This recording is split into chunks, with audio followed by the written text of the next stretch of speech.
حضور، ایتھیسٹ کی طرف سے جب انہیں جماعت کے بارے میں بتایا جائے تو یہ سوال آتا ہے کہ آپ کے کیلفس میں سے کوئی عورت خلیفہ کیوں نہیں بن سکتی، کیونکہ عورت کوئی خلیفہ کیوں نہیں بن سکتی، یہ سوال کرتے ہیں. تو وہ میل ڈومینیشن کی بات کرتے ہیں، حالانکہ یہ غلط ہے. ایتھیسٹ کو سوال یہ ہے، یہ ایتھیسٹ کا سوال تو نہیں ہے.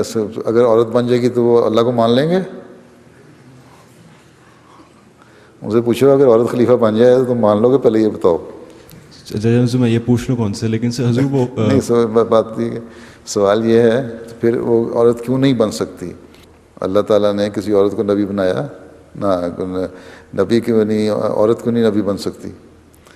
یہ اللہ تعالیٰ نے جو اس سوچ کی بات ہے، اللہ تعالیٰ نے جو اپنے دین کے لیے ایک اصول مقرر کیے ہیں وہ یہ ہے کہ انبیاء ہمیشہ مردوں میں سے آتے ہیں، ٹھیک؟ اور اسی طرح انبیاء کے نائبین جو ہوتے ہیں خلفاء، وہ بھی مردوں میں سے آئیں گے. ایک تو یہ اللہ تعالیٰ کا ایک قانون چل رہا ہے، ٹھیک ہے. دوسرے، عورتوں میں بعض دن ایسے ہیں کہ جن میں ان کو نمازیں پڑھنے سے رخصت ہے، ٹھیک ہے، قرآن کریم پڑھنے سے رخصت ہے اسلام کے مطابق. تو کیا ان دنوں میں وہ دینی کاموں سے بالکل بند ہو جائے گی خلافت؟ وہ کہے گی عورت اچھا ابھی آج کل تو مجھے پابندیاں ہیں، نہ میں تو کوئی دعا سکھا سکتی ہوں، نہ نماز پڑھا سکتی ہوں، نہ قرآن کی باتیں سکھا سکتی ہوں. تو یہ تو کوئی سسٹم نہیں چل سکتا. ایک سہولت عورت کو دی ہے اس کی ڈیوٹی کے لیے. ہاں، اللہ تعالیٰ نے باقی جو کام ہیں اس میں نیکیوں میں مردوں اور عورتوں کو برابر کا درجہ دیا ہے. اور مرد کو 30 دن 5 نمازیں پڑھنے کا حکم ہے، عورت کو 23 یا 25 دن 5 نمازیں پڑھ لے تو اس کو مردوں جتنا ثواب ہے. تو یہ تو عورتوں کی فیور میں جاتی ہے بات، ٹھیک ہے. اسی طرح اور بہت ساری باتیں ہیں. عورتوں کو اللہ تعالیٰ نے نہیں کہا کہ تم جہاد کرو، اگر کہیں لڑنا پڑے، جہاد پہ جانا پڑے. یہ اسلام کی پہلی جنگیں ہوئیں. لیکن جب ایک عورت نے حضرت صلی اللہ علیہ وسلم سے پوچھا کہ مرد جہاد پہ جاتے ہیں اور اس کا ثواب بھی بڑا ہے، تو کیا ہم گھر میں رہتی ہیں اور بچوں کو پالتی ہیں تو ہمیں بھی ثواب ہوگا؟ حضرت صلی اللہ علیہ وسلم نے فرمایا کہ ہاں، تمہیں بھی جہاد کا ثواب ہے. یہ تو جو ڈویژن آف لیبر ہے اسلام میں کے قانون میں، مردوں کے سپرد یہ کام کیے گئے، عورتوں کے سپرد یہ کام کیے گئے، اور دونوں کو ثواب ایک جتنا دیا گیا. اس پہ یہ تو ہر جگہ کے رولز اینڈ ریگولیشن ہوتے ہیں، ہر جگہ دنیا وہی اصولوں میں بھی. تو اگر اسلام نے ایک دے کے تقسیم کر دیا کام کو، ڈویژن آف لیبر کر دی، تو اس پہ کیا اعتراض ان کو ہو سکتا ہے؟ یہ تو صرف اعتراض کی باتیں ہیں نا. باقی ایتھیسٹ تو مذہب پہ اعتراض کرتے ہیں کہ مذہب کی ضرورت ہی نہیں ہے. یہ تو ویسے ہی آ گئی نا کہ چلا اعتراض برائے اعتراض آ گیا. جو تم کہتے ہیں مسلمان، ہم مسلمان ہیں، ہم یہ بھی حق دیتے ہیں، یہ بھی حق دیتے ہیں، یہ بھی حق دیتے ہیں، تو وہ کہتے ہیں اچھا یہ بھی حق دیتے تو تمہارا خلیفہ کو نہیں عورت بن سکتی.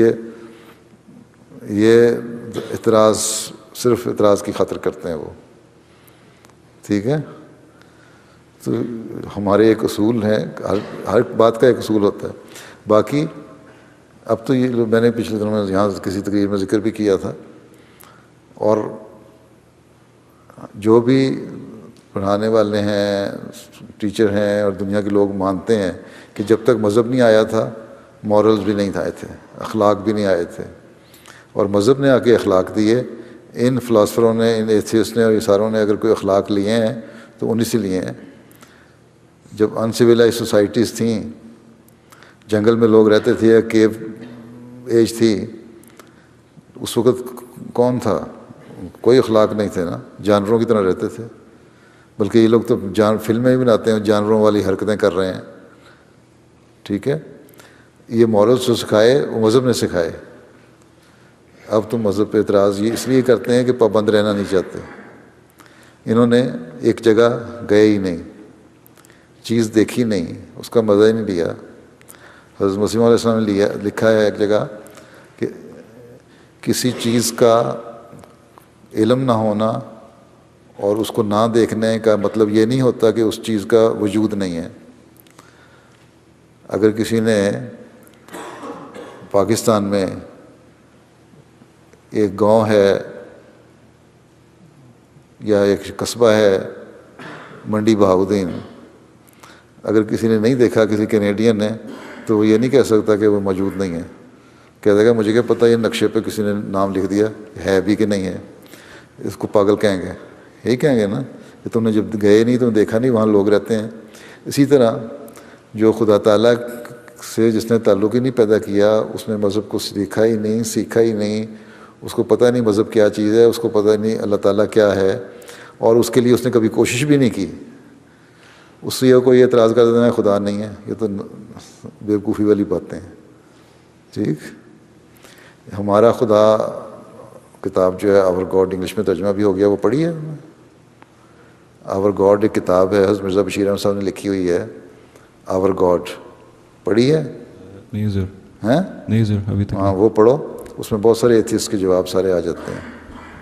ٹھیک ہے، ہر وقفے نو کو کتاب پڑھنی چاہیے. آج کل خاص طور پہ ایتھیسٹ زیادہ زور پکڑ رہے ہیں. اور پھر یہ جو اعتراض کرنے والے ہیں، یہ خود ان کو جب دلیل سے جواب دو تو بات نہیں کرتے. یہ جو ہے کتاب لکھی تھی اس نے، کیا نام ہے اس کا، گاڈز ڈیلیوژن، کیا نام ہے اس آتھر کا؟ ہیں کیا؟ ہاں کتاب لکھنے والا کون ہے؟ ڈاکنز کیا ہیں؟ ڈاکنز ہی ہے نا. وہ یہیں ہے میرا خیال، کینیڈین ہے شاید یا امریکن ہے، برٹش ہے. اچھا بہرحال تو وہاں میں نے ان کو کہا کہ اس کو ابھی یہ تو 8-10-15 سال پہلے اس نے کتاب لکھی تھی نا، اس کے علاوہ بھی بولتا رہتا ہے، اب بھی بولتا رہتا ہے نا خدا کے خلاف. ان کو میں نے کہا کہ تم جو اعتراض کرتے ہو، ان کو 5 والیوم کومنٹری بھیجی، پھر فارابی کتاب ریولیوشن ریشنلٹی بھیجی، کچھ اور لٹریچر بھیجا کہ تم پڑھو اصل اسلام یہ، اب اس کو پڑھ کے بتاؤ کہ خدا ہے کہ نہیں ہے. اس نے کہا مجھے کتابیں پڑھنے کی ضرورت نہیں، میں نہیں مانتا بس. تو یہ دلیل تو نہیں نہ ہوئی. تمہیں کہتے ہیں تو پڑھو، جب ہم کہتے ہیں یہ پڑھو تو کہتے ہیں میں نے نہیں پڑھنا، حالانکہ میں نے اس کو ساری کچھ بھیج دیا تھا. ہمارے UK کے جو امام صاحب طاہر المجیب راشد صاحب ہیں ان کے ذریعے سے